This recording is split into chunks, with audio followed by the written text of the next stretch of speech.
ठीक है। प्रभु यीशु मसीह में बहुत प्यारे परमेश्वर के बुलाए हुए विश्वासी भाई बहनों, आप सबको स्वागत करते हैं हमारे बुनियादी पाठ का पढ़ाई के क्लास में। आज मेरे को ये बहुत सुंदर मौका मिला है आप लोगों को मिलने के लिए और ये क्लास को लेने के लिए। सबसे पहले हम इस बात को एहसास करके हमारा पिता परमेश्वर को हमारा प्रभु यीशु मसीह के जरिए से धन्यवाद कहते हैं। और प्यारे भाई और बहनों, पिछले क्लास बहुत ही शायद धमाका वाला क्लास हुआ आप सबके लिए, क्योंकि जो सारे दुनिया वाले मानते हैं, विश्वास करते हैं आत्मा के बारे में, और पिछले क्लास आप वचन से क्या सुन लिया कि इस आत्मा के बारे में जो वचन का गवाही है वो बिल्कुल अलग है। बिल्कुल अलग है। सारे लोग, हमारा मसीह लोग भी मानते हैं कि आ, आत्मा नहीं मर सकता है, आत्मा अमर है, आत्मा है अंदर, हर एक के अंदर। और जैसा ही मनुष्य मरता है, आत्मा निकल के बाहर आता है। आत्मा निकल के बाहर आके हर एक विश्वास के अनुसार अलग अलग शिक्षा है। लेकिन पिछले हफ्ते हमारे भाई के जरिए से आप लोगों ने बहुत ताज्जुब वाला गवाही वचन से सुन लिया, है ना। सबसे पहले बात क्या है कि क्या हमारे अंदर एक आत्मा है?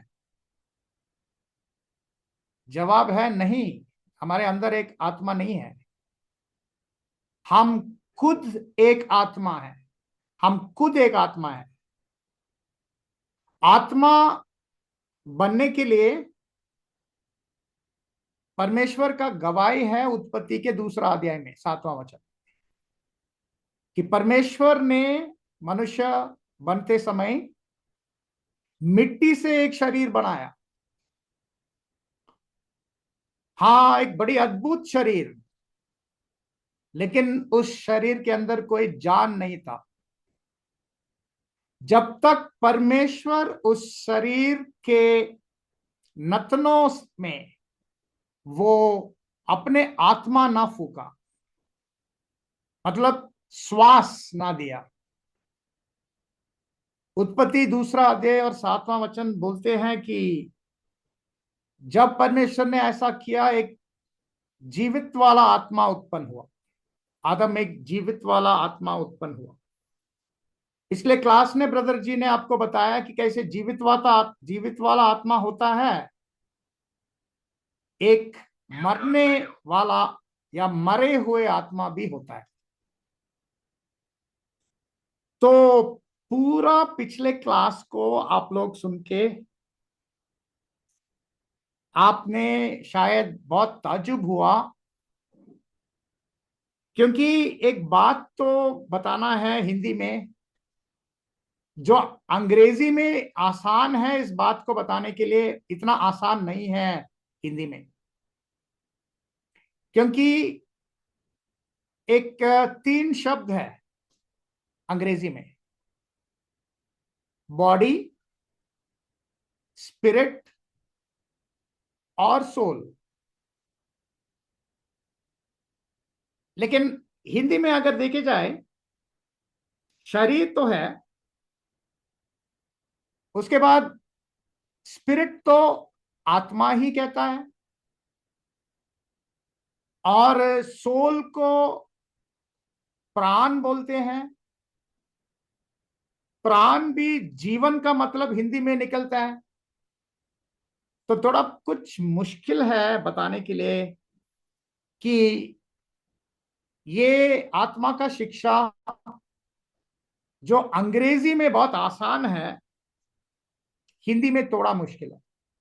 फिर भी परमेश्वर की कृपा से, उनके दिया हुआ पवित्र आत्मा के जरिए से हमारा भाई पिछले हफ्ते आपको बहुत ही सुंदर तरीके से आपको सिखवाया वचन से।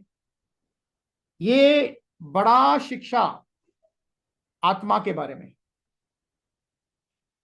आत्मा मरता है, आत्मा के अंदर लहू है, आत्मा से निकलता है परमेश्वर का श्वास, जो कहता है परमेश्वर का आत्मा। इसको हम ब्रदर साफ साफ आपको बताया कि ये पवित्र आत्मा मत समझो, ये परमेश्वर का आत्मा है, अलग बात है, अलग चीज है। जीवन देने वाला शक्ति है, जीवन देने वाला शक्ति है, क्योंकि ब्रदर ने आपको बताया कि ये सिर्फ ऑक्सीजन की बात नहीं है, ये परमेश्वर का जीवन देने वाला शक्ति है।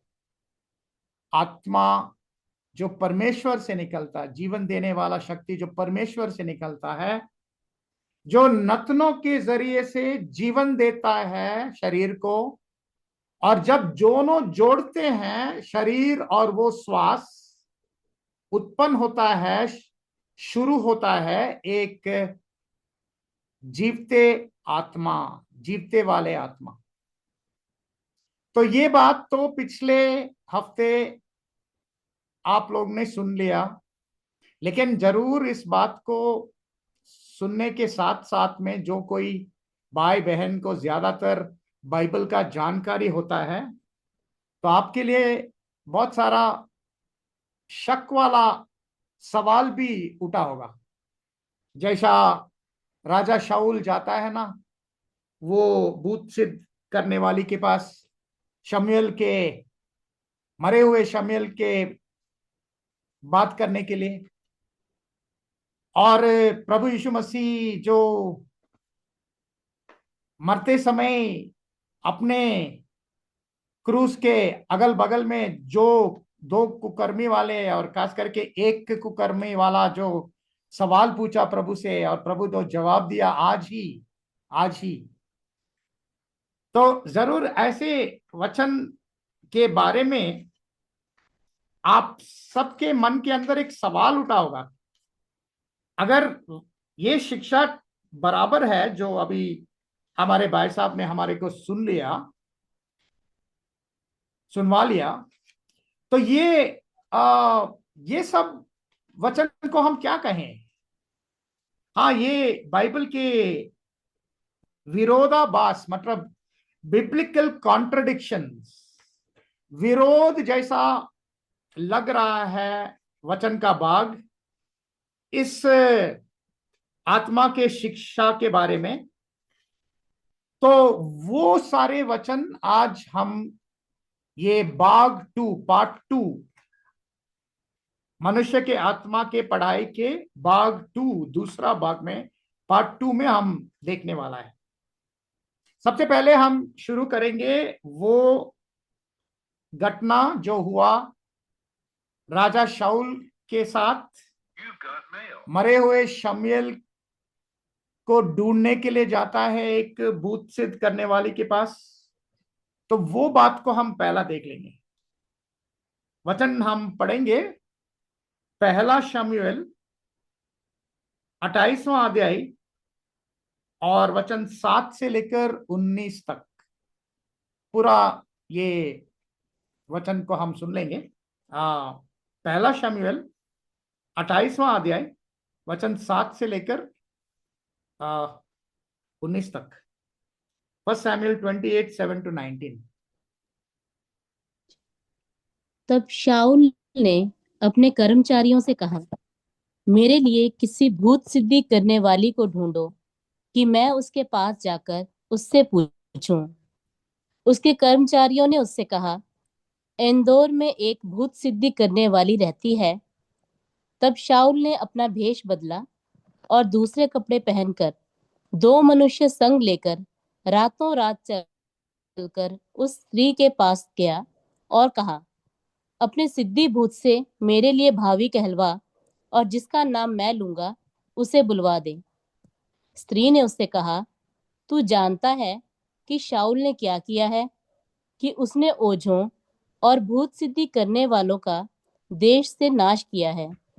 फिर तू मेरे प्राण के लिए क्यों फंदा लगाता है कि मुझे मरवा डाले? शाऊल ने यहोवा की शपथ खाकर उससे कहा, यहोवा के जीवन की शपथ, इस बात के कारण तुझे दंड न मिलेगा। तब स्त्री ने पूछा, मैं तेरे लिए किसको बुलाऊं? उसने कहा, शमूएल को मेरे लिए बुला। जब स्त्री ने शमूएल को देखा, तब ऊंचे शब्द से चिल्लाई और शाऊल से कहा, तूने मुझे क्यों धोखा दिया? तू तो शाऊल है। राजा ने उससे कहा, मत डर, तुझे क्या देख पड़ता है? स्त्री ने शाऊल से कहा, मुझे एक देवता पृथ्वी में से चढ़ता हुआ दिखाई पड़ता है। उसने उससे पूछा, उसका कैसा रूप है? उसने कहा, एक बूढ़ा पुरुष बागा ओढ़े हुए चढ़ा आता है। तब शाऊल ने निश्चय जानकर कि वह शमूएल है, औंधे मुंह भूमि पर गिर के दंडवत किया। शमूएल ने शाऊल से पूछा, तूने मुझे ऊपर बुलवाकर क्यों सताया है? शाऊल ने कहा, मैं बड़े संकट में पड़ा हूं, क्योंकि पलिश्ती मेरे साथ लड़ रहे हैं और परमेश्वर ने मुझे छोड़ दिया है, और अब मुझे ना तो भविष्यवक्ताओं के द्वारा उत्तर देता है और ना स्वप्नों के। इसीलिए मैंने तुझे बुलाया कि तू मुझे जता दे कि मैं क्या करूं। शमूएल ने कहा, जब यहोवा तुझे छोड़कर तेरा शत्रु बन गया, तब तू मुझसे क्यों पूछता है? यहोवा ने तो जैसे मुझसे कहलवाया था, वैसा ही उसने व्यवहार किया है, अर्थात उसने तेरे हाथ से राज्य छीनकर तेरे पड़ोसी दाऊद को दे दिया है। तूने जो यहोवा की बात ना मानी और ना अमालेकियों को उसके भड़के हुए कोप के अनुसार दंड दिया था, इस कारण यहोवा ने तुझसे आज ऐसा बर्ताव किया। फिर यहोवा तुझ समेत इस्राएलियों को पलिश्तियों के हाथ में कर देगा, और तू अपने बेटों समेत कल मेरे साथ होगा, और इस्राएली सेना को भी यहोवा पलिश्तियों के हाथ में कर देगा। सिस्टर जी को धन्यवाद। तो देखिए प्यारे भाई और बहनों, एक घटना है जो हुआ राजा शाऊल के साथ।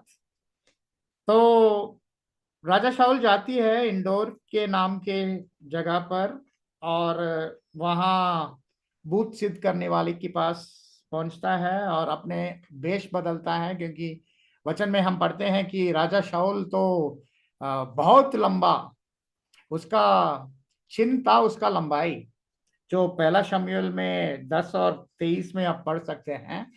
अब ये हम नहीं पढ़ेंगे, तो वहां तो आप देखेंगे कि उनका पहचान था, उनका लंबाई, उनका चौड़ाई, उनका जो लंबाई, इनका जो इतना इतना लंबा था, इनका इतना बड़ा कद था। ये था राजा शाऊल का चिन्ह था इसराइल में। तो उसने देश बदला, शायद कुछ ना सिर्फ कपड़े बदल दिया, शायद कुछ झुकने वाले जैसा रूप में गया। और जब पहुंचते हैं तो जैसा उस समय इसराइल में नियम था, ये भूत सिद्ध करने वाली ओजा सारे वाले को मना किया परमेश्वर ने। शाऊल राजा के जरिए से नियम लाया, और मौत का दंड था अगर कोई ऐसा पकड़ जाए। तो तुरंत नवा वचन में हम क्या देखते हैं, वो औरत बोलते हैं, तुम क्या सोचते हैं कि मैं भूत सिद्ध करने वाली? मैं नहीं भूत सिद्ध करने वाली। किसने बोला मैं भूत सिद्ध करने वाली है? तो बोला, आप डरना मत, मैं परमेश्वर पे हम सौगंध लेते हैं और बोलते हैं कि मैं बोलता हूँ, मैं किसी को नहीं बताएंगे। मैं बहुत ही बुरे परिस्थिति में है, बहुत, आपका बहुत जरूरत है, मैं किसी को नहीं बताएंगे। तो इतने सब बोलने के बाद वो औरत को थोड़ा आ, भरोसा आता है, भरोसा आती है, और उसके बाद वो क्या करती है, वो शाऊल को कहता है कि चलो, क्योंकि उसका धंधा था भूत चित करने वाले की, किसी का आत्मा को ऊपर बुलाना। तो किसको बुलाना है? तो तुरंत शाऊल बोलता है कि आप शमूएल को बुलाओ। तो ये सारी बात तो इस वचन में हम पढ़ते हैं, और क्या देखते हैं कि एक वचन आप पढ़ सकते हैं, व्यवस्था विवरण 18वां अध्याय वचन 10 से लेकर 12 तक।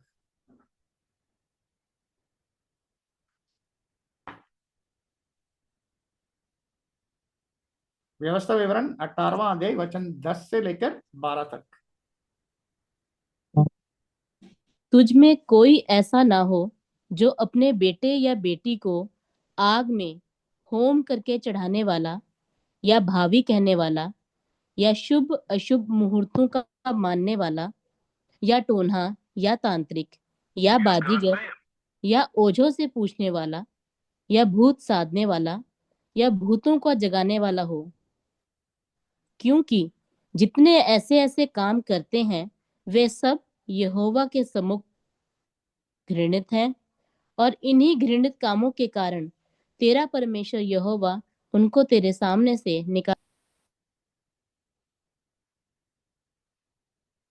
तो जब ऐसा नियम राजा साउल खुद ही इसराइल में लेके आया, अभी यही शाऊल राजा क्यों ऐसे लोगों की तलाश में गई? किस कारण, क्या कारण था? वचन पढ़ते हैं, पहला शमूएल 16वां अध्याय और 14वां वचन। पहला शमूएल 16वां अध्याय और 14वां वचन। यहोवा का आत्मा शाऊल पर से उठ गया, और यहोवा की ओर से एक दुष्ट आत्मा उसे घबराने लगा। तो देखो, तो ये हो गया था शाऊल को। परमेश्वर का आत्मा जो हम देखते हैं शाऊल के ऊपर आया, जैसे ही वो राजा बन गया, भविष्यवाणी भी बोल रहे थे, भविष्यवक्ताओं के बीच में बैठ रहे थे और भविष्यवाणी बोल रहे थे। अभी इस वचन से पढ़ते हैं, और शाऊल का जीवन के बारे में हम अभी आपको विवृत रूप में बता नहीं सकता, लेकिन ये आप जानते होगा कि कैसे शाऊल परमेश्वर का अनाज्ञा पालन किया, आज्ञा का अनाज्ञा पालन किया। इसके कारण से ये हो गया कि परमेश्वर के आत्मा, परमेश्वर शाऊल से निकाला। अभी ये शाऊल जो, अभी परमेश्वर का आत्मा उनके ऊपर नहीं है, अभी ये शाऊल जाता है क्योंकि उनके मन में हलचल है। उनको कोई ना कोई सलाह चाहिए, और अभी किसी किसी ने उनको सलाह देने के लिए नहीं था। तो उस वक्त क्या करते हैं ये शमूएल? वो सोचता है कि मैं अभी ढूंढना है कोई भूत सिद्ध करने वाली, जो शमूएल को मौत से बुला के मेरे पास सामने खड़े कर जाए, ताकि मैं उनके साथ बात करें, सवाल भी पूछ सकें। तो ये बात शाऊल के ऊपर आया क्योंकि परमेश्वर के आत्मा उनसे निकल गया। अभी उनके पास सही बुद्ध नहीं था, सही बुद्धि नहीं था। वचन में पढ़ते हैं, दूसरा तिमोथियस पहला अध्याय और 7वां वचन, कि परमेश्वर के आत्मा जब किसी पर रहता है उसका असर क्या है? क्योंकि परमेश्वर ने हमें भय की नहीं, पर सामर्थ और प्रेम और संयम की आत्मा दी है।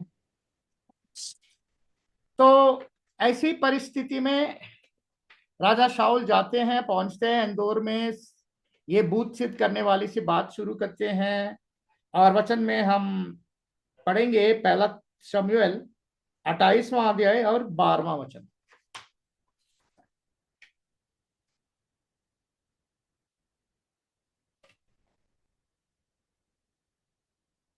पहला शमूएल 18 और 28 और 12, 28:12।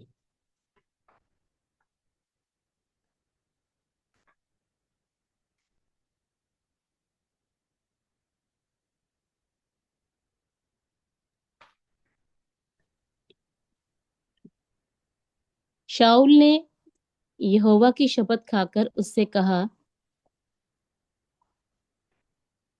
जब स्त्री ने शमूएल को देखा तब ऊंचे शब्द से चिल्लाई और शाऊल से कहा, तूने मुझे क्यों धोखा दिया? तू तो शाऊल है। तो देखो, ये वचन जरा देख लीजिए।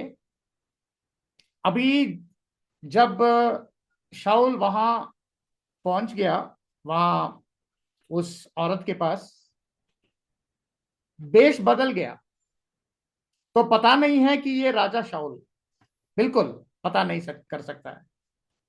तो अभी ये औरत जैसा ही शमूएल को बुलाते हैं और शमूएल को देखते हैं, तुरंत चिल्लाते हैं कि तुमने मेरे को धोखा किया, तुम राजा शाऊल है। यहां क्या हुआ? कैसे मालूम हुआ उस औरत को कि ये राजा शाऊल? जरा सोच लो, कैसा मालूम हुआ? तो ये बात अगर हम सोचते हैं, तो ये भूत सिद्ध करने वाली औरत जैसा ही बुलाते हैं शमूएल को, और इसलिए कि सिर्फ उनके उनके आंख में, उनके नजर में आता है वो आ, बात की, शमूएल के रूप वगैरह, क्योंकि शाऊल तो कुछ नहीं देख सकते हैं। शाऊल तो कुछ नहीं देख सकते। शाऊल तो सिर्फ जैसा ही औरत उनको जवाब देते हैं या बोलते हैं, या शमूएल जैसे आवाज में बात करते हैं, यही तो वो भूत सिद्ध करने वाली करते हैं। वो मुलाकात, जैसा ही कोई आता है, जैसा अभी शाऊल आया, तो मुलाकात करता है किसके साथ? ये मरे हुए शमूएल के साथ। तो कैसा कैसा औरत को मालूम हुई कि ये राजा शाऊल है? क्योंकि जैसा ही वो उनके आंख में, उनके नजर में वो शमूएल उठ के आया और शमूएल बोलने लगा, क्योंकि आप याद में रखना है कि भूत सिद्ध करने वाली अपने आवाज भी रहता है, और जैसा ही आत्मा उनके ऊपर आता है वो दूसरे का आवाज में भी बात करते हैं। तो जब वो शमूएल के आवाज में शाऊल को मिलते हुए क्या कहा होगा? कहा होगा शालोम, राजा शाऊल, शालोम। जब ये शब्द वो औरत सुन ली, इतना बड़ा घबराहट उसके अंदर आई कि वो चिल्लाई कि तुम मेरे को जान लेने के लिए इधर आया है क्या? मेरे को फंसाने के लिए आया है? आप राजा शाऊल? हाँ, लेकिन राजा बोलते हैं आप फिक्र मत कीजिए, मैं ऐसा कुछ करने वाला नहीं है। 28वां अध्याय वचन 13 और 14। पहला शमूएल 28वां अध्याय वचन 13 और 14। फर्स्ट शमूएल 28:13-14। राजा ने उससे कहा, मत डर, तुझे क्या देख पड़ता है? स्त्री ने शाऊल से कहा, मुझे एक देवता पृथ्वी में से चढ़ता हुआ दिखाई पड़ता है। उसने उससे पूछा, उसका कैसा रूप है? उसने कहा, एक बूढ़ा पुरुष बागा ओढ़े हुए चढ़ा आता है। तब शाऊल ने निश्चय जानकर कि वह शमूएल है, औंधे मुंह भूमि पर गिर के दंडवत किया। तो अगर ये वचन आप गौर से सुन रहे होंगे, आप देखा होगा कि शाऊल को कुछ नहीं दिखता है। शाऊल को कुछ नहीं दिखता है। वो पूछना है औरत से कि आपको क्या दिखती है, और औरत के नजर को ही दिखता है। तो औरत के नजर में जो दिखती है, वो औरत क्या करना है? शाऊल को बताना है कि ऐसा ऐसा ऐसा ऐसा ऐसा मेरे मेरे नजर को दिखती है। तो इस तरीके से बताती है सारे आ, चिन्ह शमूएल भविष्यता का चिन्ह, बूढ़े एक आदमी और चादर उसके ऊपर ओढ़ा है, ये सारे बात बोल के तुरंत शाऊल को भरोसा आता है कि ये है भविष्यता शामुएल। तो वो पूरा नमस्कार करते हैं भविष्यता शामुएल को। और उसके बाद आपको याद में रखना चाहिए कि शमूएल के ऊपर जो चादर था, चादर का मतलब उन दिनों में जो परमेश्वर का सेवक होता था उन दिनों में, वो सेवक का एक चिन्ह था, एक चादर। आपको याद होगा एलिया का चादर जो गिर गया, जैसा ही एलिया को स्वर्ग को उठा लिया गया ना, आपको याद होगा ना। वो पहला नहीं, दूसरा राजाओं दूसरा अध्याय और 13वां वचन आप पढ़ सकते हैं।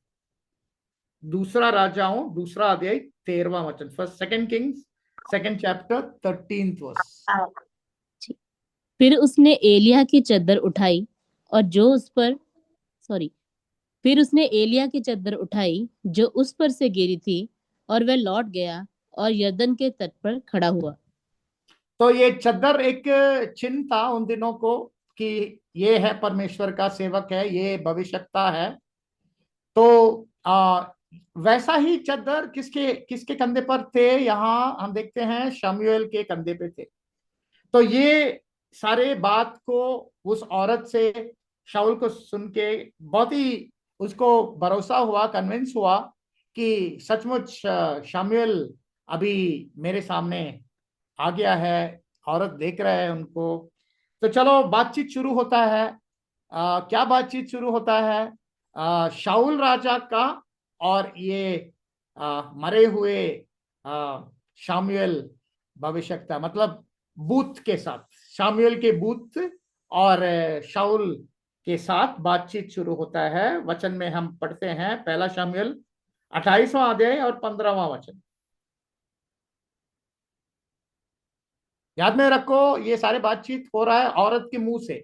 औरत अभी उसका आवाज बदल जाता है, मर्द का आवाज बदल जाता है, शामुएल भविष्यता का आवाज बदल जाता है। और अभी बातचीत हो रहा है शाऊल और उस शामुएल जो अभी औरत के मुंह के द्वारा। शमूएल ने शाऊल से पूछा, तूने मुझे ऊपर बुलवाकर क्यों सताया है? शाऊल ने कहा, मैं बड़े संकट में पड़ा हूँ, क्योंकि पलिश्ती मेरे साथ लड़ रहे हैं और परमेश्वर ने मुझे छोड़ दिया, और अब मुझे ना तो भविष्यवक्ताओं के द्वारा उत्तर देता है और ना स्वप्नों के। इसीलिए मैंने तुझे बुलाया कि तू मुझे जता दे कि मैं क्या करूं। तो अभी बातचीत शुरू होता है। शाऊल शमूएल को कहता है कि मैं आपका आपका मदद चाहिए, मैं बहुत ही परेशानी में है। मैं अभी फिलिस्तियों के साथ युद्ध लड़ने के लिए जा रहे हैं, मेरा एक मार्गदर्शन करो, मेरा अगुवाई करो। तो ये बात करते करते क्या जवाब देते हैं, सबसे पहले आप देख लो कि कैसा शमूएल क्या कहता है शाऊल को। तुम क्यों मेरे को ऊपर बुलाया, क्यों मेरे को जगाया? देखो, ऊपर से ऊपर से ऊपर से नीचे नहीं, जरा देख लो किधर से मेरे को बुलाया। मैं नीचे था, मैं नीचे से मैं तुम मेरे को क्या किया, ऊपर बुलाया, ऊपर बुलाया। ऐसा ऐसा आ, बोला। और उसके बाद जैसा ही साउल ने सारे बातें उनको बताते हैं, तो शमूएल उसके बाद एक भविष्यवाणी करता है, मतलब अगले क्या होने वाला है, युद्ध में क्या होने वाला है। आ, ये एक भविष्यवाणी के रूप में यहाँ शमूएल साउल को बताता है। वचन अभी पढ़ लीजिए, पहला शमूएल 28वां अध्याय वचन 18 और 19। First Samuel 28, 18, 19।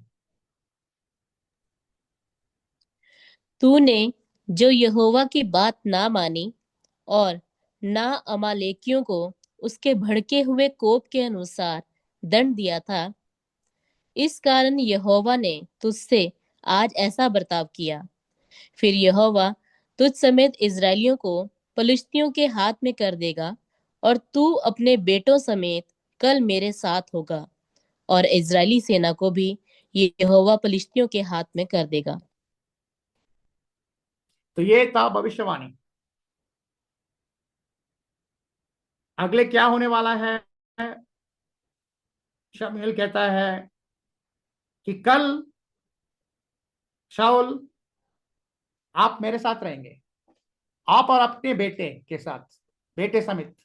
इसका मतलब है तुम मरने वाला है, तुम हारने वाला है, और ना सिर्फ तुम मरेंगे, आपके सारे बेटे भी मरेंगे। अभी यहां इस बातचीत, यानी ये भविष्यवाणी बातचीत जो आ शमूएल, मरे हुए शमूएल, मतलब भूत वाला शमूएल जो बताता है साउल को, क्या ये सफल हुआ? क्या ये फुलफिल हुआ? ये बात भी वचन में हम देख सकते हैं। यहां तोड़ा, वहां तोड़ा। पहला शमूएल 31वां अध्याय, वचन 1 से लेकर 3। First Samuel 31, 1 to 3।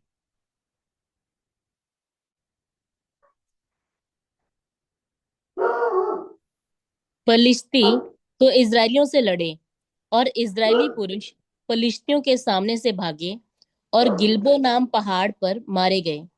और पलिश्ती शाऊल और उसके पुत्रों के पीछे लगे रहे, और पलिश्तियों ने शाऊल के पुत्र योनातान, अबीनादाब और मल्कीशू को मार डाला। शाऊल के साथ घमासान युद्ध हो रहा था, और धनुर्धारियों ने उसे जा लिया, और वह उनके कारण अत्यंत व्याकुल हो गया। अभी आप क्या सोच रहे होंगे? देखो, जैसा ही पवित्र भविष्यता शमूएल बताया, यानी शमूएल का आत्मा, भूत वाला जो आत्मा बताया, भविष्यवाणी बताया अगले दिन क्या होने वाला है। लो देख लो, गवाही में युद्ध में पूरा हार, और बेटों का मौत शाऊल के साथ। लेकिन एक बात जरा देख लो, शमूएल ने क्या कहा? आप और अपने बेटे समेत सब कल ये यही समय पे मेरे साथ रहेंगे, मतलब मरे हुए रहेंगे। क्या वैसा हुआ? अगर कोई बाइबल बराबर नहीं पढ़ते हैं ना, या पढ़ने को नहीं जानते हैं ना, सोच रहे होंगे भाई वैसा ही हुआ भाई, वैसा ही हुआ भाई। देखो वचन क्या कहा, शाऊल का हार हुआ, शाऊल का के साथ साथ उनके बेटों का भी मौत हुआ। जोनातान, दाऊद का इतना करीब दोस्त, अबीनादाब, मल्की शुआ, 3 बेटे मर गया शाऊल के साथ। तो ये हो गया ना, बात हो गया ना, वो भविष्यवाणी तो पूरा हो गया ना। लेकिन मैंने क्या बोला? जिसको बाइबल बराबर पढ़ने को नहीं आता है वो ऐसा सोच लेंगे। लेकिन बाइबल के जो कुछ बात है, सच्चाई है, वचनों के द्वारा कैसा प्रकट होता है, यहां तोड़ा, वहां तोड़ा, यहां तोड़ा, वहां तोड़ा। अभी एक उस तरीके से हम देख लेंगे कि शाऊल के कौन से बेटे थे। वचन में हम पढ़ेंगे, एक वचन पढ़ेंगे, दूसरा शमूएल, दूसरा अध्याय, वचन 8 से लेकर 10। दूसरा शमूएल, दूसरा अध्याय, वचन 8 से लेकर 10। परंतु नेर का पुत्र अबनेर, जो शाऊल का प्रधान सेनापति था, उसने शाऊल के उसने शाऊल के पुत्र ईश-बोशेत को संग ले पार जाकर महनैम में पहुंचाया और उसे गिलाद, अशूरियों के देश, इज़राइल, एप्रैम, बिन्यामीन वरन समस्त इज़राइल प्रदेश पर राजा नियुक्त किया। शाऊल का पुत्र ईश-बोशेत 40 वर्ष का था जब वह इज़राइल पर राज्य करने लगा और 2 वर्ष तक राज्य करता रहा, परंतु यहूदा का घराना दाऊद के पक्ष में रहा। तो ये इतिहास का गवाही बताता है कि शाऊल के मौत के बाद उनका एक बेटा बच गया। उसका नाम था इशबोशेत, और वो राजा भी बन गया शाऊल के बाद 2 साल के लिए। अभी ये इशबोशेत शाऊल का बेटा था, मतलब शाऊल का 4 बेटा था, 3 बेटे युद्ध में मर गया शाऊल के साथ, लेकिन बच गया ये इशबोशेत। ये बात को हम पढ़ते हैं वचन में, ये हिसाब शाऊल के बेटों का हिसाब 1 शमूएल 14वां अध्याय 49वां वचन, 1 शमूएल 14:49। शाऊल के पुत्र योनातान, यिश्वी और मल्कीशू थे और उसकी 2 बेटियों के नाम ये थे। बड़ी का नाम तो मेरब और छोटी का नाम मीकल था। तो एक बेटा का नाम था ईशवी, ये ईशवी है इशबोशेत, ये ईशवी है इशबोशेत। तो ये इशबोशेत बच गया। तो अभी ये भविष्यवाणी जो हाँ जो जो शमूएल आत्मा भूत भूत बताता है कि ऐसा होने वाला है, तो अभी ये कितने परसेंटेज कितने क्षमता से ये सफल हुआ? 100% कह सकता है? बिल्कुल नहीं। ये 95% कह सकता है। युद्ध में हार गया, 3 बेटा साथ में मर गया, लेकिन एक बेटा बच गया। उनके भविष्यवाणी क्या कहा कि कल तुम और तेरे बेटे समेत मेरे साथ रहेगा। तो आप बताओ प्यारे भाई और बहनों, कौन था ये शमूएल? कौन था ये शमूएल? क्या ये वो पवित्र परमेश्वर का सेवक था?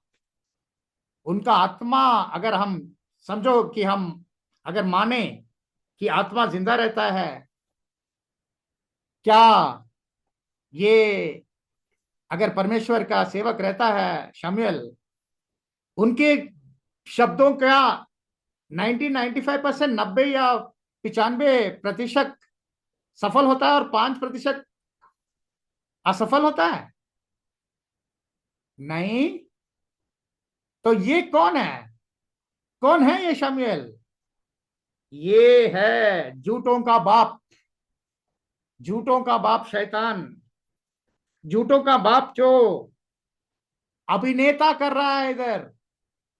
शामुएल भविष्यता का अभिनेता अभिनय कर रहा है इधर। स्वर को लाता है, आवाज को लाता है, औरत को रूप को भी दिखाता है, भविष्यवाणी भी करता है, लेकिन भविष्यवाणी के जरिए से मालूम हो जाता है कि ये पवित्र भविष्यता शामुएल नहीं है। ये है झूठों का बाप, जिन्होंने पहला झूठ एदन के वाटिका में हवा को कह के इस दुनिया के ये हाल को लेके आया।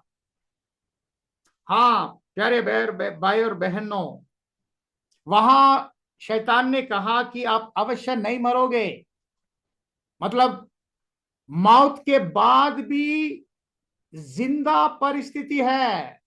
हाँ, वहां से आता है वो शिक्षा, आत्मा नहीं मरता है। आत्मा शरीर से निकलता है, जैसा ही इंसान मरता है, जैसा ही कोई मनुष्य मरता है, निकलता है वो आत्मा। और वो आत्मा नहीं मर सकता है, वो अमर है, वो शायद कोई और शरीर में दोबारा जन्म ले सकता है, जैसे जैसे एक एक एक धर्म अपने अपने शिक्षा, अपने विश्वास में है। लेकिन प्यारे भाई और बहनों, यहां शैतान अपने झूठ को जिंदा करने के लिए ना सिर्फ सारा दुनिया को धोखा किया, यहां शाऊल राजा को भी धोखा करता है।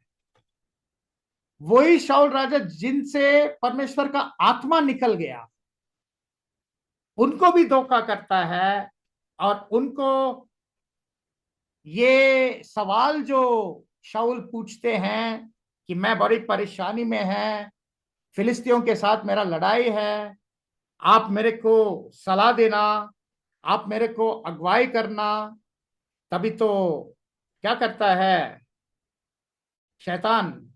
शैतान इस अपने सेविका के जरिए से, ये सेविका कौन है? वो भूत सिद्ध करने वाली। तो अपने सेविका के जरिए से बताता है ये सारे बात। और कोई अगर बाइबल पढ़ते हैं और ऐसा ही इस वचन को देखते हैं, शायद होगा, सोच सोच रहे होंगे, हाँ वैसा ही हुआ ना, शाऊल को मर गया, बेटों के साथ मर गया। लेकिन अगर हम इस बात को बहुत जागृत रूप से हम देखते हैं तो मालूम हो जाता है कि ये पूरा 100% सफल नहीं हुआ ये भविष्यवाणी। ये 90 या 95% कह सकते हैं। एक बेटा बच गया, इशबोशेत। और इशबोशेत राजा भी बनता है।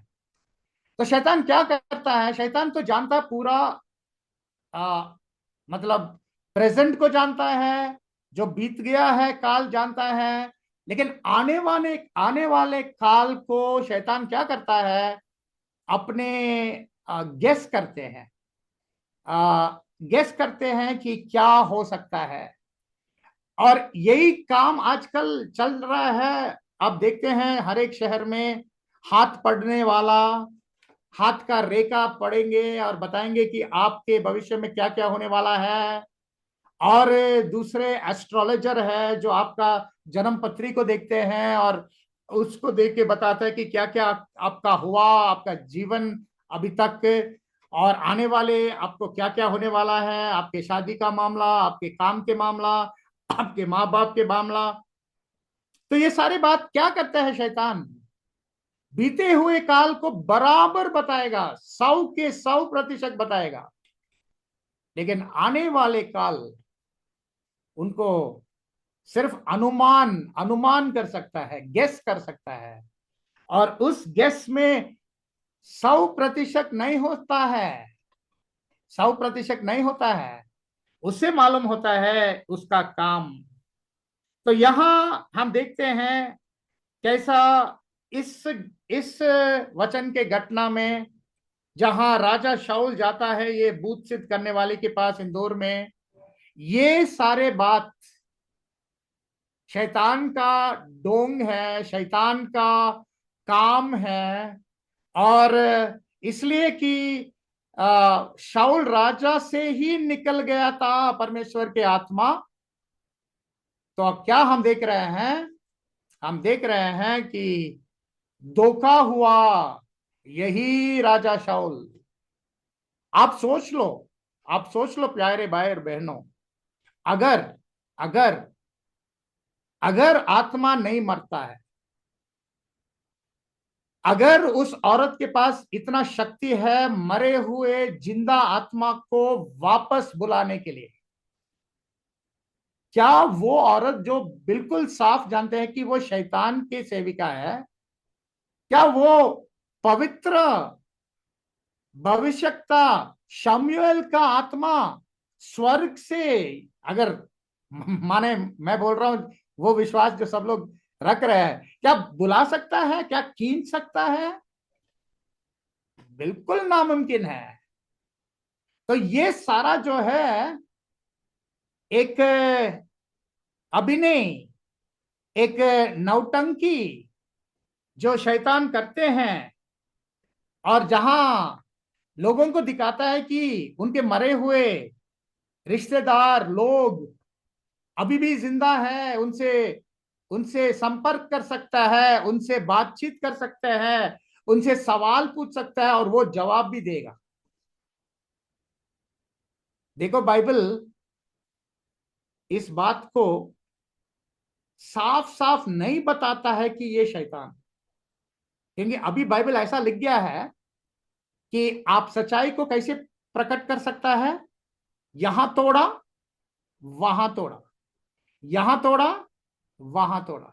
जब हम यहां तोड़ा वहां तोड़ा तरीके में गया, तभी हम मालूम हुआ कि ये शामुएल भविष्यवक्ता नहीं था, ये भूत सिद्ध करने वाले औरत जो भूत ऊपर लेके आई, ये है शैतान का वो पुराना झूठ जो एदन के वाटिका में हव्वा को कहा, आप अवश्य नहीं मरोगे, आप अवश्य नहीं मरोगे।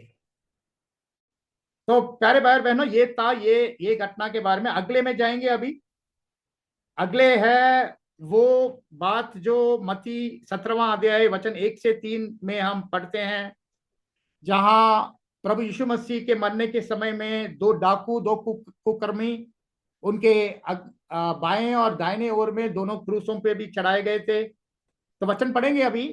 सॉरी, माफ कीजिएगा, उससे पहले हम ये बात देख लेंगे, मतलब प्रभु यीशु मसीह का जब उनके अगल बगल में आता है मूसा और अलिया, वचन में हम पढ़ेंगे मत्ती 17वां अध्याय वचन 1 से लेकर 3 तक।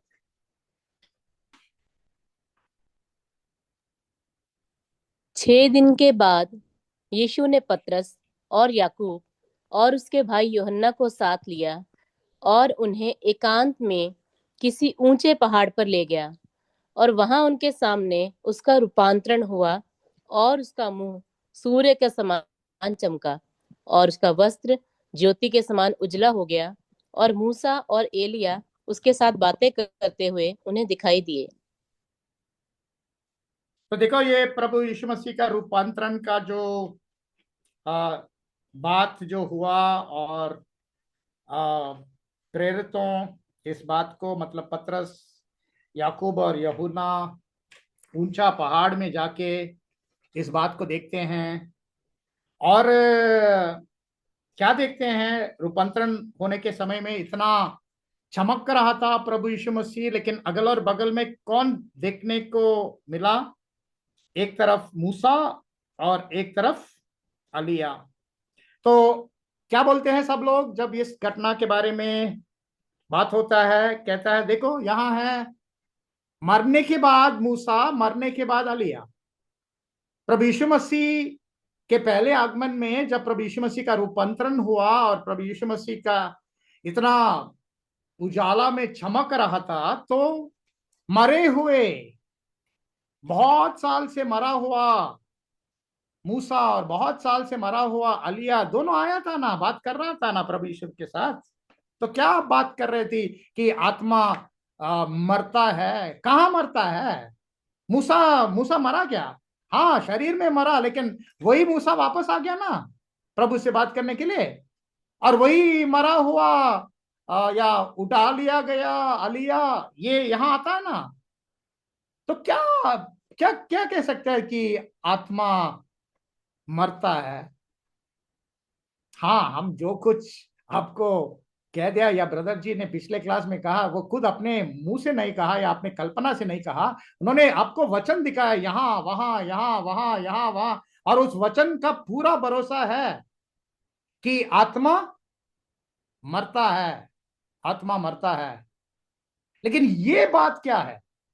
ये क्या चीज है?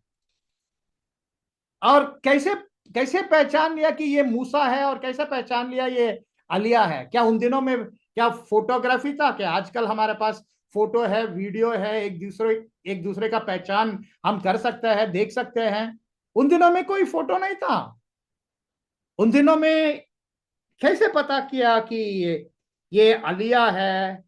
ये मूसा है। अभी इसका जवाब हम पढ़ते हैं, तीसरा वचन, मती 17वां अध्याय, तीसरा वचन।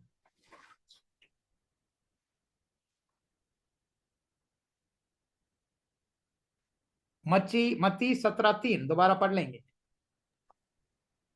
और मूसा और एलिया उसके साथ बातें करते हुए उन्हें दिखाई दिए। तो कैसे मूसा और अलिया को पता किया?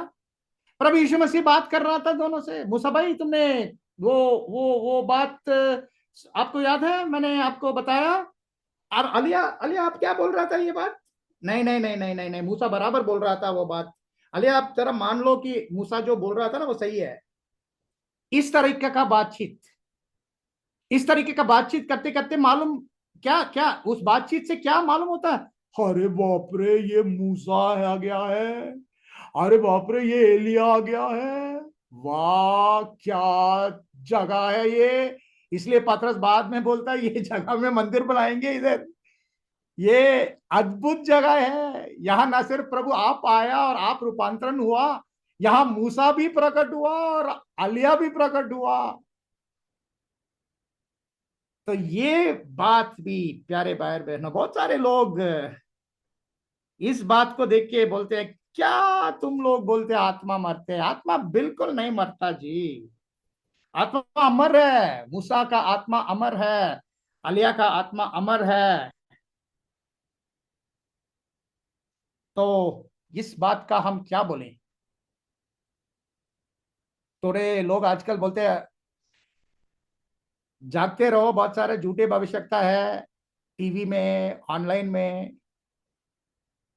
तो आप सोच रहे होंगे कि हम कौन है। चलो वचन में दिखाएंगे आपको इस सवाल का जवाब। मती, वही मती 17वां अध्याय। प्रभु यीशु मसीह खुद हमको जवाब देते हैं इस बात के बारे में, 17 और 9।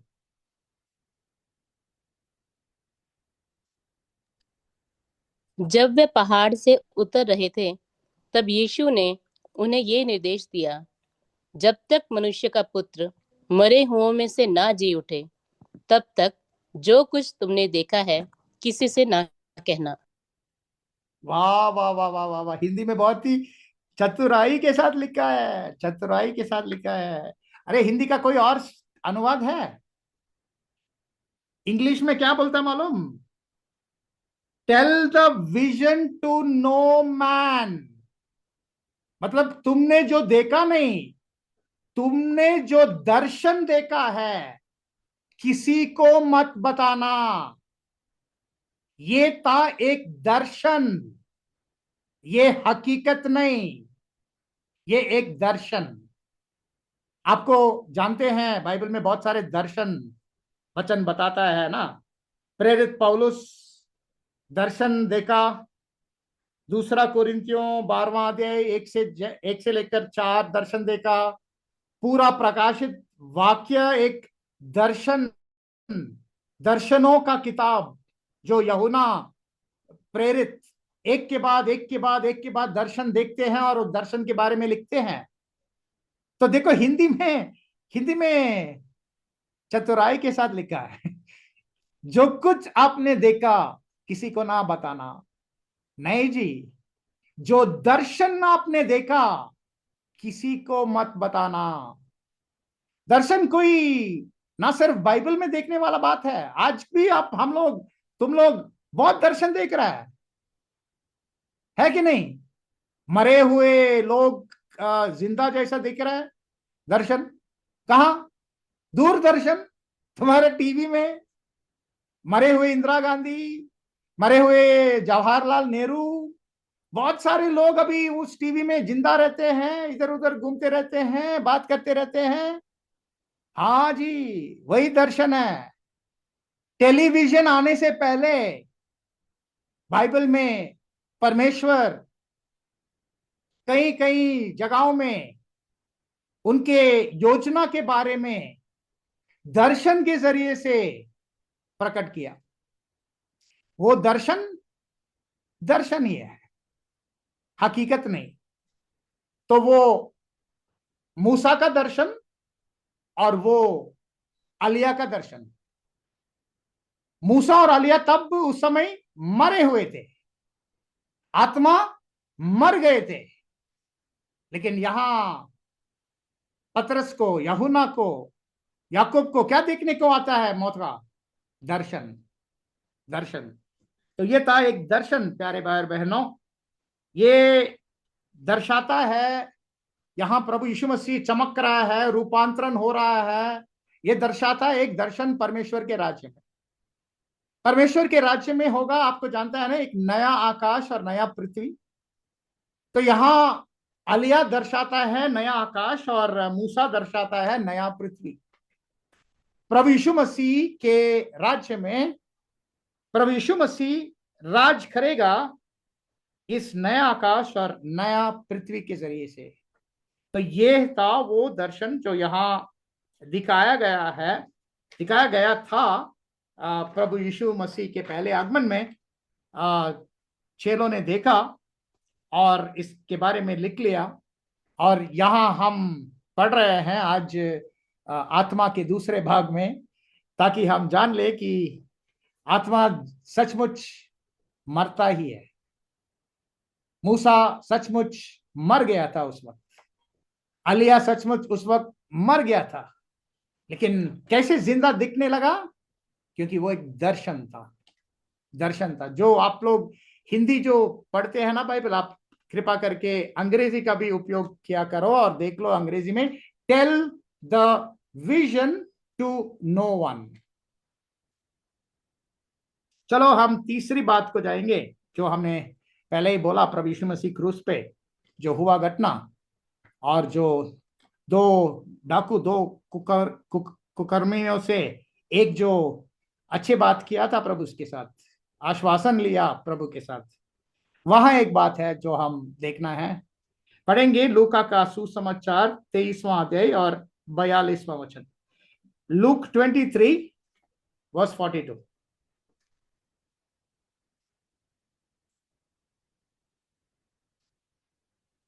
लूक 23 और 42। तब उसने कहा, हे यीशु, जब तू अपने राज्य में आए तो मेरी सुधि लेना। तो यहाँ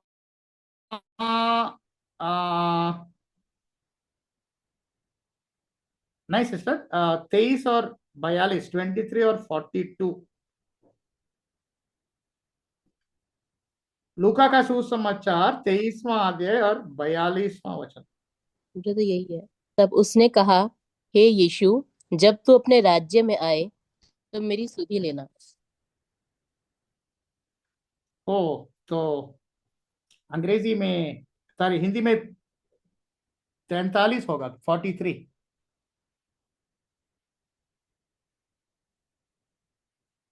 तो 42 जो हम देख रहे हैं इंग्लिश में, तो ये हाँ 43 में है। 43 पढ़ लीजिए सिस्टर।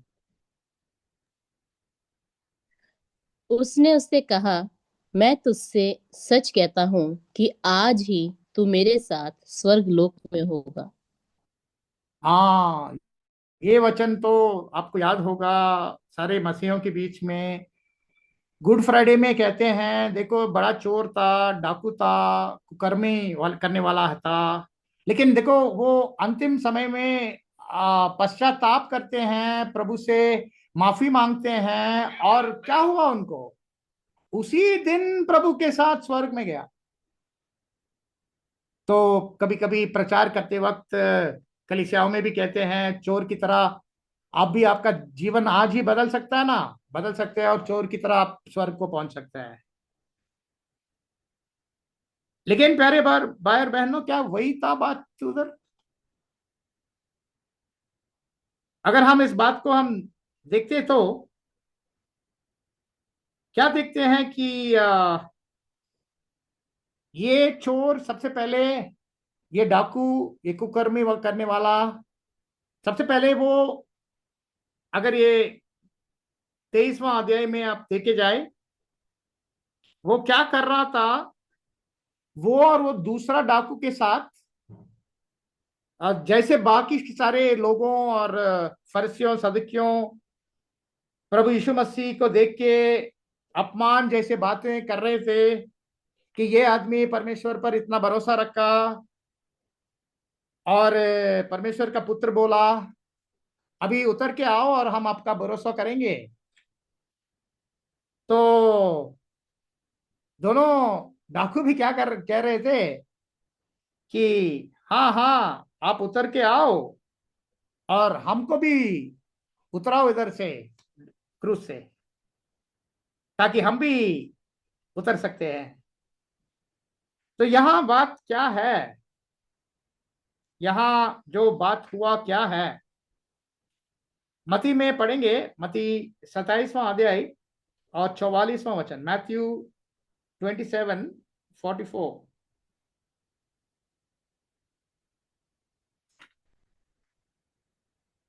मत्ती मती 27वां अध्याय और 44वां वचन, मैथ्यू 27:44।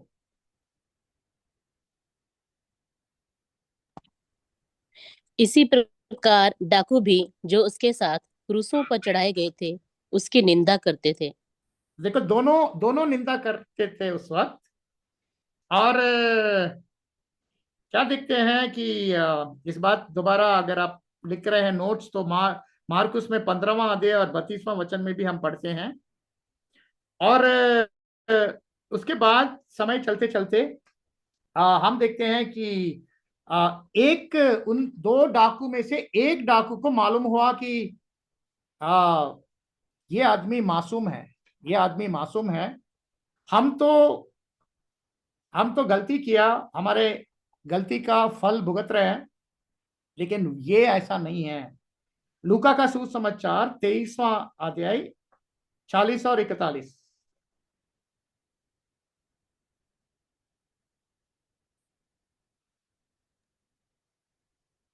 इस पर दूसरे ने उसे डांट कर कहा, क्या तू परमेश्वर से भी नहीं डरता?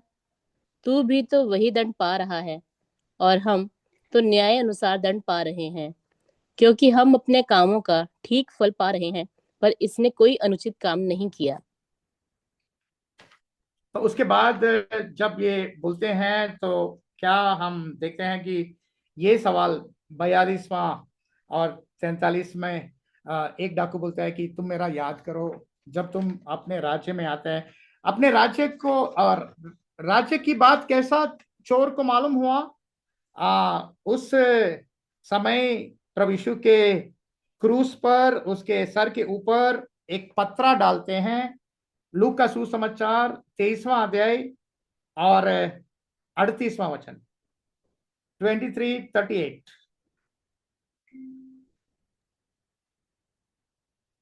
और उसके ऊपर एक दोष पत्र भी लगा था, ये यहूदियों का राजा है। और यूहन्ना 19:19।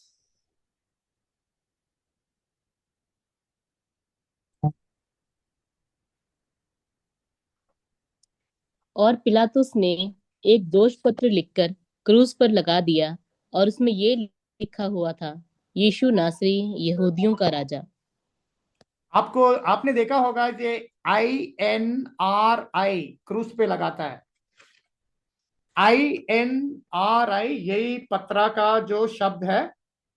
INRI जो है लतीन के भाषा में ईसुस नजरेनुस रेक्स इदुरुम, मतलब यीशु क्रिस्तु यहूदियों का राजा। तो ये पत्रा एक एक डाकू देखते हैं और मालूम हो जाता है कि क्या पता इसका इसका कोई राज्य होगा, तो ये राजा भी होगा।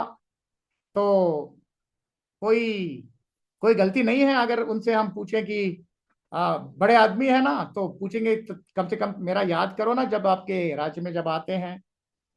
और आपको याद भी होना चाहिए कि जब पिलातुस प्रभु से बात कर रहा था, जो हम देखते हैं यूहन्ना 18वां अध्याय 36 और 37 में, वहां भी हम क्या देखते हैं कि प्रभु अपने अपने जो राज के अधिकार के बारे में सवाल वहां पिलातुस पूछ रहे उनसे, यूहन्ना 18:36 और 37।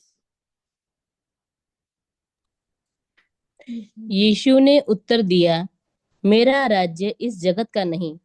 यदि मेरा राज्य इस जगत का होता तो मेरे सेवक लड़ते कि मैं यहूदियों के हाथ सौंपा न जाता, परंतु अब मेरा राज्य यहाँ का नहीं। पिलातुस ने उससे कहा, तो क्या तू राजा है? यीशु ने उत्तर दिया, तू कहता है कि मैं राजा हूँ। मैंने इसलिए जन्म लिया और इसलिए जगत में आया हूँ कि सत्य पर गवाही दूं। जो कोई सत्य का है वह मेरा शब्द सुनता है। देखो, ये सारा साधारण बातचीत और वार्तालाप नहीं है। जब पिलातुस पूछ रहा है प्रभु से कि क्या तुम राजा है, तो जरा सोच लो, ये कोई हंसी मजाक की बात नहीं है। तो कैसे दिखने रहेंगे उस समय प्रभु यीशु मसीह? बिल्कुल राजा की तरह, वही महिमा उनके जैसा। पिलातुस ही कहा, देखो ये आदमी, आ लतीन के भाषा में एचे होमो, देखो कैसे आदमी है ये, मैं कभी नहीं देखा ऐसा आदमी। तो मारपीट के बाद और वो अपमान में ऐसा पिलातुस बता रहा है। तो ये सब कौन देख रहा है? साथ में वो दोनों डाकू जो प्रभु के साथ अगल बगल, मतलब बाईं ओर और दाहिने ओर क्रूसों पे चढ़ाए गए, वो भी मौजूद था वहां और सुन रहा था ये सारा बातचीत और वार्तालाप। और उसके बाद जब पतरा लगा दिया ऊपर ना, सर के ऊपर, उसी प्रभु के क्रूस पर, तो एक तो सोचा कि अगर ये राजा है तो इनका राज्य आ रहे होंगे, हम तो नहीं जानता है वो कैसा और कब। तो पूछेंगे कम से कम राजा, नाम लेते हैं, प्रभु नहीं बोलते हैं, यीशु, जीसस, जब आप अपने राज्य में आते हैं मेरे को याद करो। तभी तो एक बात यहां हम समझना है कि ये राज की बात जब पहले आगमन में चल रहा था, ये राज की बात पहले आगमन में चल रहा था, ये स्वर्ग की बात नहीं, ये स्वर्ग की बात नहीं।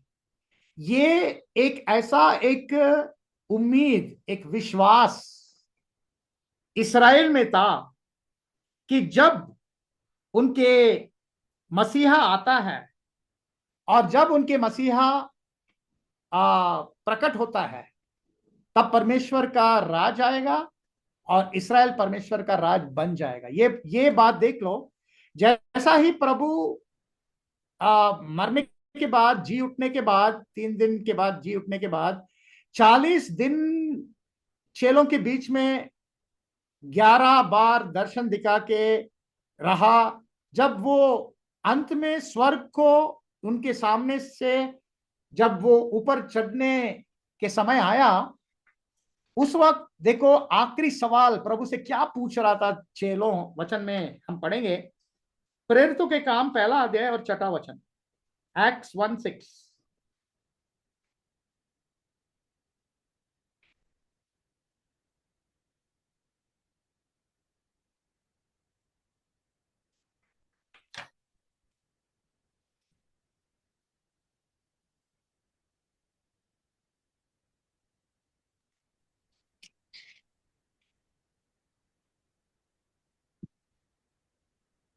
प्रेरितों के काम पहला अध्याय छठा वचन।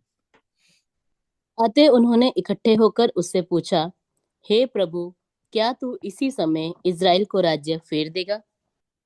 तो देखो ये सवाल, अभी प्रभु उनके से अलग होके स्वर्ग चढ़ने का समय आया, लेकिन क्या पूछ रहा है कि चलो अभी आप जा रहे हैं, ठीक है, लेकिन कम से कम वो राज्य अभी आप स्थापित करेंगे या नहीं? तो ये था विश्वास लोगों के बीच में उन समय, विश्वास यहूदियों के बीच में, प्रेरितों के बीच में ये भरोसा इतना था कि एक दूसरे से लड़ाई भी हो रहा था कि उस प्रकट होने वाला राज्य में कौन बड़े बड़े पद में रहेंगे। वचन में पढ़ेंगे लूक का सुसमाचार 22वां अध्याय 24वां वचन, लूक 22:24।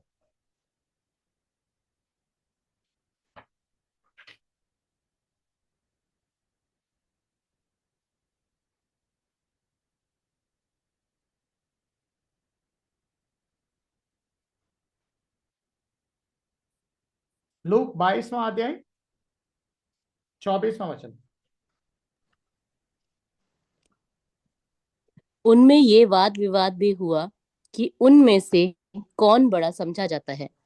तो क्यों ये वाद विवाद? क्योंकि अभी उनके भरोसा के अनुसार राज तो प्रकट होने वाला है, प्रभु आ गया है, मसीह आ गया है, राज तो प्रकट होने वाला है। मरने के बाद भी, जी उठने के बाद भी, 40 दिन उनके साथ भी रहने के साथ भी वही भरोसा अटल रख रहे थे कि राज अभी प्रकट होगा। तो ये विश्वास यहूदियों के बीच में था, और इसी इसी शायद गवाही चोर डाकू ने देखा और पतरा को पढ़ा, और क्या पता ये राजा है, उनका राज्य भी होगा। तो उन्होंने पूछा कि मेरे को याद करो जब आपके राज्य में आएंगे। लेकिन जो जवाब दिया आजकल मसीहों के बीच में, मसीहों क्या सोच रहा है कि, और हिंदी में भी ऐसा लिखा है कि मैं तुझसे सच कहता हूं कि आज ही तू मेरे साथ स्वर्ग लोक में होगा। आज ही तू मेरे साथ स्वर्ग लोक में होगा। अभी वो स्वर्ग लोक जो है ना, इंग्लिश में पैराडाइज, पैराडियोस, एक यूनानी शब्द है पैराडियोस। अभी ये पैराडाइज का मतलब क्या है? ये पैराडाइज प्रेरित पौलुस वो दर्शन देखने के लिए प्रभु उनको मौका दिया, और उसका गवाही भी देते हैं। दूसरा कोरिन्थियों 12वां अध्याय 4था वचन, 2 Corinthians 12:4।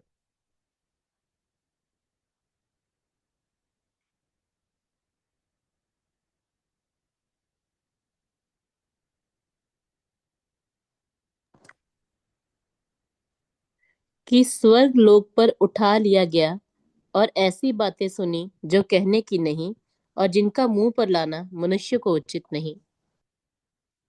चलो मैं आपसे पूछना है, आप लोग बताओ, आप हिंदी में जो बात करने वाले भाई बहन, स्वर्ग लोक का मतलब है स्वर्ग क्या, या स्वर्ग लोक का मतलब है एक ऐसा जगह धरती पर जो इसको स्वर्ग लोक कह सकता है? कैसा मतलब आता है हिंदी में, कोई बताओ?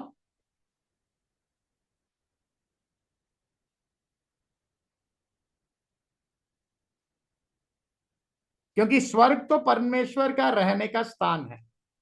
अभी स्वर्ग लोक का शब्द का मतलब क्या है? वही परमेश्वर का रहने का स्थान क्या? क्या मतलब है स्वर्ग लोक हिंदी में? मेरे ख्याल से वही परमेश्वर का रहने का स्थान है ना, ऊपर। वही स्वर्गलोक का मतलब है ना, है कि नहीं? आप ही बताना।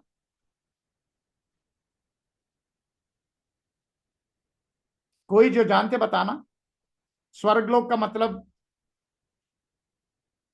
धरती का कोई जगह क्या? धरती पे कोई जगह स्वर्गलोक को कह सकता है? हेलो ब्रदर, मैं प्रमोद बोल रहा हूँ। बताओ। ब्रदर, आदर गाड़गा को भी स्वर्ग का स्वरूप माना गया है, पैराडाइज। ओके, आदर स्वर्गलोक का मतलब क्या है? स्वर्ग लोक। लगता है हिंदी का विद्वान बनना चाहिए। तो चलो, यस ब्रदर। मैं आपको ये बता रहा हूं क्योंकि ये हिंदी का क्लास है और हिंदी के बाइबल से मैं पढ़ रहा हूं, इसलिए मैं आपसे पूछ रहा हूं। क्योंकि ये स्वर्गलोक का जो शब्द है, अगर इसका मतलब है कोई जगह जो धरती पे है, तो ठीक है, तो ठीक है। अगर इसका मतलब ऐसा नहीं है, स्वर्गलोक का मतलब है ऊपर परमेश्वर का रहने का स्थान, तो ये सही अनुवाद नहीं है वो ओरिजिनल यूनानी का शब्द जो पैराडियोस है।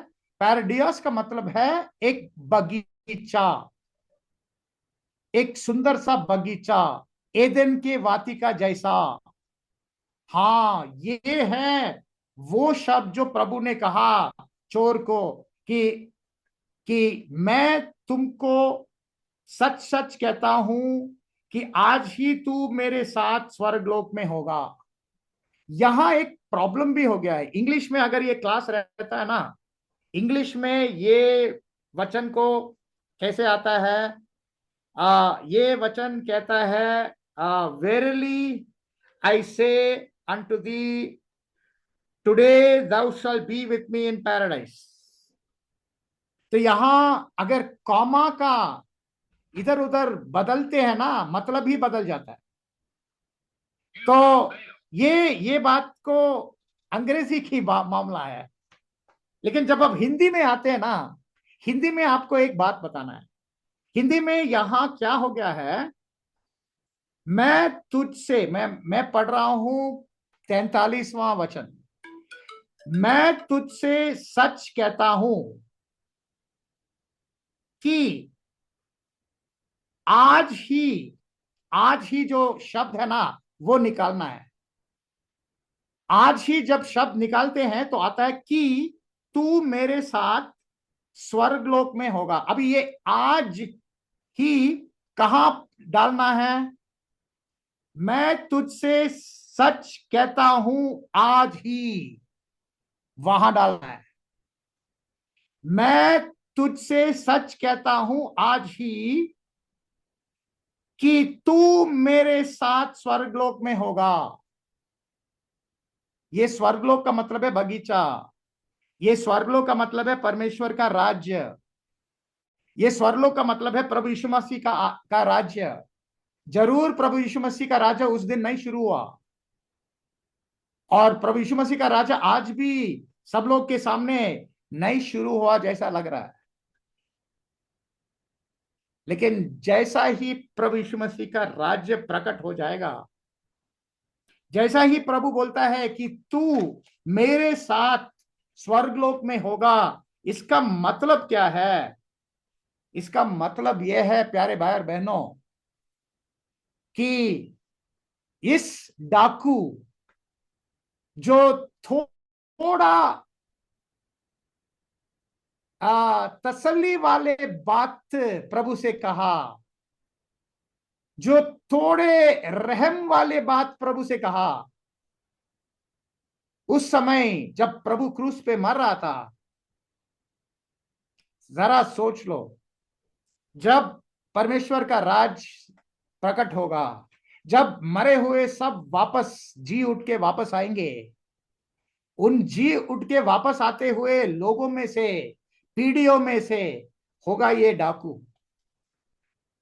और जैसा ही प्रभु ने कहा, मैं तुझसे सच कहता हूं आज ही कि तू मेरे साथ स्वर्गलोक में होगा, हमेशा इस डाकू का महिमा होगा कि वो दुनिया के उद्धार और चुड़ौती करने वाला कर्ता प्रभु यीशु मसीह के साथ मरा। प्रभु यीशु मसीह को देखा, आमने सामने देखा, उनके साथ मरा। कितने लोग उनसे मुलाकात करेंगे, कितने सारे टीवी चैनल का इंटरव्यू होगा।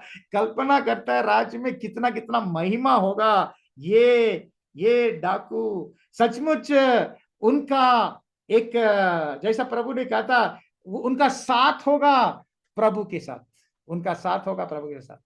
शायद उसका नाम भी आएगा, प्रभु यीशु मसीह के साथ मरने वाला। तो इस तरीके से बात हुआ प्यारे भाई और बहनों। उसी दिन ना प्रभु स्वर्ग को गया और उसी दिन ना प्रभु का राज्य शुरू हुआ। उसी दिन प्रभु यीशु मसीह 3 दिन के लिए कब्र में गया, तीसरा दिन ही जी उठा। उस दिन ऐसा नहीं हुआ कि वो ना ही जी उठा और ना ही वो स्वर्ग को गया और ना ही उसका राज्य वहां शुरू हुआ। तो ये अंग्रेजी का क्लास रहता है तो मैं तुम्हारे के कॉमा की बात बताते हैं कि कॉमा को यहां से वहां बदले तो ये मतलब ऐसा बदलता है। जैसा देखो स्क्रीन में आप देखते हैं, एक अगर कोई आज्ञा देता है किसी के बारे में, kill him not spare him, तो वही कॉमा अगर किल हिम के बाद निकाल के नॉट के बाद डाले तो बन जाता है kill him not spare him, उल्टा मतलब आ जाता है। तो ये बात को प्यारे भाई बहनों, यही तो हुआ था, यही बात है जो प्रभु यीशु मसीह ने उस एक डाकू से कहा कि तुझसे सच कहता हूं कि आज सच कहता हूं आज ही कि तू मेरे साथ स्वर्गलोक में होगा। तो देखिए ये सारे वचनों में जहां जहां आपको शक आया होगा कि आत्मा मरता कि नहीं मरता है, सारे वचन वही गवाही देता है कि आत्मा मरता है। उसी दिन प्रभु का मौत हुआ, उसी दिन चोर भी मर गया। आज तक चोर मरा हुआ है, प्रभु ही तीसरा दिन जी उठा। और ये वचन और ये आश्वासन जो प्रभु ने दिया था वो डाकू को, वो अभी तक सफल नहीं हुआ, क्योंकि परमेश्वर का राज्य स्वर्गलोक अभी तक आया नहीं, अभी तक प्रकट हुआ नहीं। चलो अब एक चौथा वचन देख लेंगे जल्दी जल्दी। पहला थिस्सलुनीकियों 5वां अध्याय 23वां वचन। पहला थिस्सलुनीकियों 5 का 23। शांति का परमेश्वर आप ही तुम्हें पूरी रीति से पवित्र करे, तुम्हारी आत्मा, प्राण और देह हमारे प्रभु यीशु मसीह के आने तक पूरे और निर्दोष सुरक्षित। तो ये वचन भी बहुत सारे मसीहों और कलीसियाओं में इस्तेमाल करते हैं कि दिखाओ कि अलग अलग होता है, आत्मा अलग अलग होता है, प्राण अलग अलग होता है, शरीर, और दर्शाता है कि प्राण है आत्मा। लेकिन यहाँ इस वचन में पौलुस जब ये लिख रहा है, किसको लिख रहा है? ये एक चिट्ठी है। किसको चिट्ठी लिख रहा है? थिस्सलुनीकी का कलीसिया। थिस्सलुनीकी कलीसिया को शायद जरूर कुछ ज्यादा लोग हुआ होगा, जरूर एक तो नहीं रहा होगा। और इन ज्यादा लोगों और ज्यादा विश्वासियों भाई बहनों के बीच में क्या बोलते हैं? मैं विनती करता हूं कि प्रभु आप सबको एक ही आत्मा में, एक ही प्राण में और एक ही शरीर में आपको रखें। तो ये नहीं था मनुष्य का आत्मा, ये है कलीसिया का आत्मा, ये है कलीसिया का आत्मा, ये मनुष्य का आत्मा नहीं है। प्यारे भाई बहनों, यहां हम देखते हैं थिस्सलुनीके कलीसिया को ये चिट्ठी लिखते वक्त यहां लिख रहा है पौलुस, इस बात को लिख रहा है। यहां इस कलीसिया को आत्मा का और प्राण का और शरीर का, इसका मतलब क्या है? इसका मतलब है मसीह के बुलावा में, मसीह के बुलावा में अभी हम प्रभु यीशु मसीह के दुल्हन के मौका मिलते वक्त क्या है हमारा परिस्थिति, क्या है हमारा एक शरीर, क्या है हमारा एक आत्मा, क्या है हमारा एक जो प्राण। वचन में हम पढ़ेंगे एफेसियों का किताब 4 अध्याय 4 वचन, एफेसियों 4 का 4।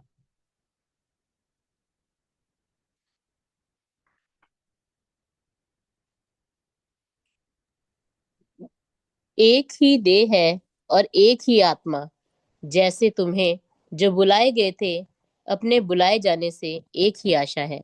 हाँ देखो, एक ही देह है, एक ही देह के अंदर जुड़ने के लिए हमारा बुलावा है। हम सबको दिया गया है एक ही आत्मा है।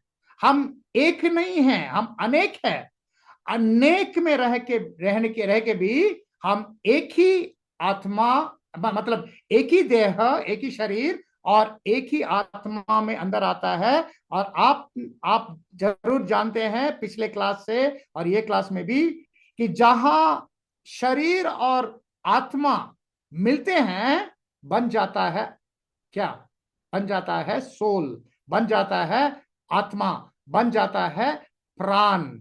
अभी ये देखो कलीसिया का प्राण के बारे में कैसे बताता है, कैसे लिखता है। प्रेरितों का काम 4 अध्याय 32वां वचन।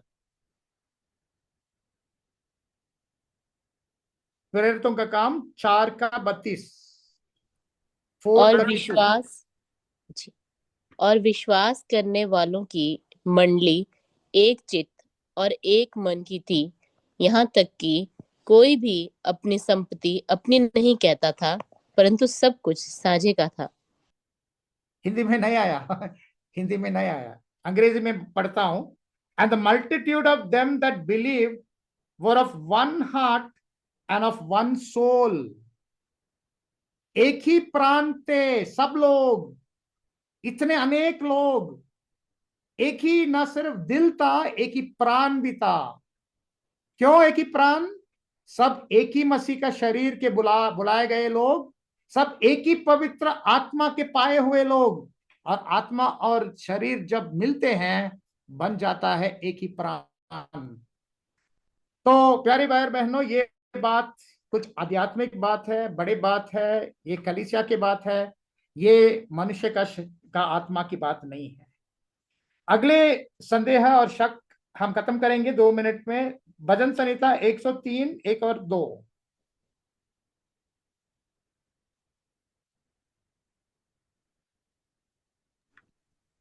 हे मेरे मन, यहोवा को धन्य कह, और जो कुछ मुझ में है वह उसके पवित्र नाम को धन्य कहे। हे मेरे मन, यहोवा को धन्य कह, और उसके किसी उपकार को ना भूलना। तो यहाँ हिंदी का बड़ा समस्या है हिंदी का बड़ा, अगर आप हिंदी में पढ़ के सच्चाई समझ रहे हैं ना, समझने का कोशिश कर रहे हैं ना, बहुत कुछ चुनौती होगा। इंग्लिश में साथ में रख के, हिंदी का बाइबल भी रख के अब कंपेयर करके देखो। इंग्लिश में bless the lord O my soul, हे मेरे मन नहीं, हे मेरे प्राण, यानी हे मेरे सोल, हे मेरे आत्मा। तो यहां ये जो भजन संहिता के का जो वचन है और ये बात बता रहा है, ये सब क्या है? ये हम देखते हैं बात आ, भजन संहिता लिखने वाला लिख रहा है आ, अपने बारे में, अपने बारे में, अपने जीवते हुए आ, प्राण के परिस्थिति के बारे में, और परमेश्वर को स्तुति कर रहा है। देखो ये एक और जगह में आता है, भजन संहिता 139 और 14, 139:4।